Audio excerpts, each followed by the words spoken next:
ഇവിടെ കാണേണ്ടത് ശ്രീനാരായണ ഗുരു സനാതന ധർമ്മത്തിന്റെ ഭാഗമായി അവതരിപ്പിക്കേണ്ട കാര്യമില്ല എന്നാണ് ഞാൻ പറഞ്ഞത്. അതുമായി ബന്ധപ്പെട്ട പ്രശ്നങ്ങളാണ്. അത് നമുക്ക് പിന്നീട് വേണമെങ്കിൽ വിശദമായി ചർച്ച ചെയ്യാം. ഷർട്ട് മാറുന്നത് നിങ്ങളെല്ലാം പറഞ്ഞാണെന്നാണ് ഞാൻ കേട്ടത്.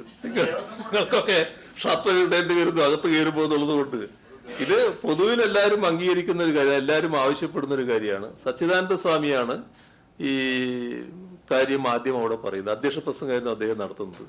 ആ അധ്യക്ഷ പ്രസംഗത്തിൽ അദ്ദേഹം പറഞ്ഞു, ഞങ്ങളുടെ ശ്രീനാരായണ ആരാധനാലയങ്ങളിൽ ഇനി ഉടുപ്പൂരി അകത്ത് കയറുക എന്ന സമ്പ്രദായം വേണ്ടതില്ല എന്ന് തീരുമാനിച്ചിട്ടുണ്ട് എന്ന് പറഞ്ഞു. അപ്പോൾ ഞാനത് പിന്നീടുള്ള പ്രസംഗത്തിൽ അതിനെ പറ്റി പറയുകയുണ്ടായി. അതാണ് ഉണ്ടായത്. എൻ്റെ നിർദ്ദേശമല്ല, അദ്ദേഹത്തിൻ്റെ നിർദ്ദേശമാണ്. അത് വളരെ നല്ല ഒരു നിർദ്ദേശമാണ്. എന്നെ ഒരു ദേവസ്വം ബോർഡിൻ്റെ പ്രതിനിധികൾ നേരത്തെ കാണുകയുണ്ടായി. അവർ പറഞ്ഞു ഞങ്ങളും ആ തീരുമാനം എടുക്കാൻ പോവുകയാണ്.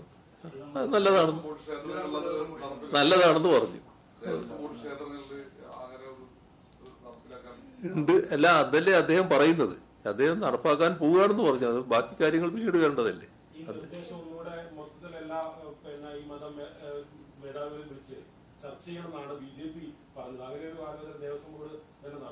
അല്ല, അത് ദേവസ്വം ബോർഡ് ചെയ്യേണ്ട കാര്യമാണല്ലോ, സർക്കാർ ചെയ്യേണ്ട കാര്യങ്ങളല്ല. അത് നല്ല നിർദ്ദേശമായിരിക്കും. അത് ചർച്ച ചെയ്തോട്ടെ. The Chief Minister is only criticizing the Sanatana Dharma. It does not, it goes soft on other and is specifically targeting the majority in this regard. This is a statement that most of the BJP leaders have stated. അവർ പറഞ്ഞത് vote ബാങ്കിനെ കണക്കാക്കി പറഞ്ഞതാണ്. സനാതന ധർമ്മത്തെ പറ്റി ഞാൻ പറഞ്ഞ കാര്യങ്ങൾ തന്നെയാണ്. അത് ശ്രീനാരായണ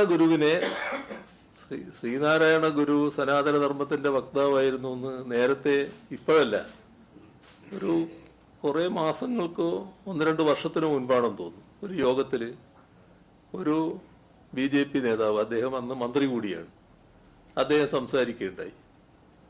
തുറന്ന് ഞാൻ സംസാരിക്കുകയായിരുന്നു. ആ യോഗത്തിൽ തന്നെ ഞാൻ പറഞ്ഞു, ആ പറഞ്ഞ കാര്യം ശരിയല്ല, ചിലപ്പോൾ നിങ്ങളെ ശ്രദ്ധയിൽ അതുണ്ടാവും. അന്ന് തന്നെ പറഞ്ഞാണ്. അതെന്റെ നിലപാടാണത്. സനാതന ധർമ്മത്തിന്റെ വക്താവായിട്ടല്ല ശ്രീനാരായണ ഗുരുവിനെ കാണേണ്ടത്. അതിന്റെ ചരിത്രം എടുത്താൽ അത് കാണാൻ പറ്റൂല. അത് തിരുത്തിയെന്ന് നേതൃത്വം കൊടുത്ത ആളല്ലേ ശ്രീനാരായണ ഗുരു.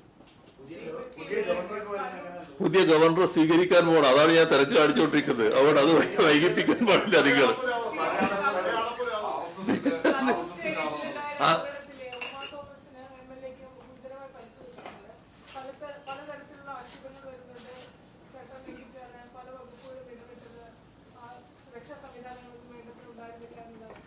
തീർച്ചയായും അത് ഗൗരവമായിട്ട് പരിശോധിക്കേണ്ട കാര്യമാണ്.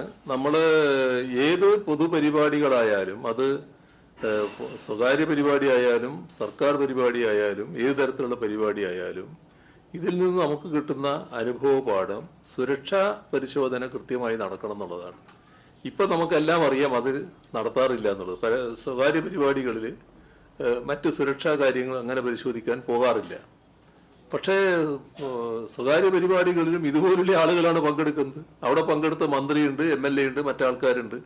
അങ്ങനെയുള്ള ആളുകളൊക്കെ പങ്കെടുക്കുമ്പോൾ അതിനാവശ്യമായ കരുതൽ അവിടെ ഉണ്ടാകേണ്ടതായിട്ടുണ്ട്. അത് നിർബന്ധമായും ഉണ്ടാകണമെന്ന് തന്നെയാണ് സർക്കാർ നടപടികൾ സ്വീകരിക്കുന്നത്. വന്ന വീഴ്ചകൾക്കെതിരെ കർക്കശമായ നടപടി സ്വീകരിച്ചു പോകും. തുറന്ന് ഏതെല്ലാം തരത്തിലുള്ള സുരക്ഷാ ക്രമീകരണങ്ങൾ ഏർപ്പെടുത്തണമെന്നത് സംബന്ധിച്ച് വിശദമായൊരു മാർഗരേഖ തന്നെ പുറപ്പെടുവിക്കുകയും ചെയ്യും. ബാക്കിയെല്ലാം പിന്നെയാകാം.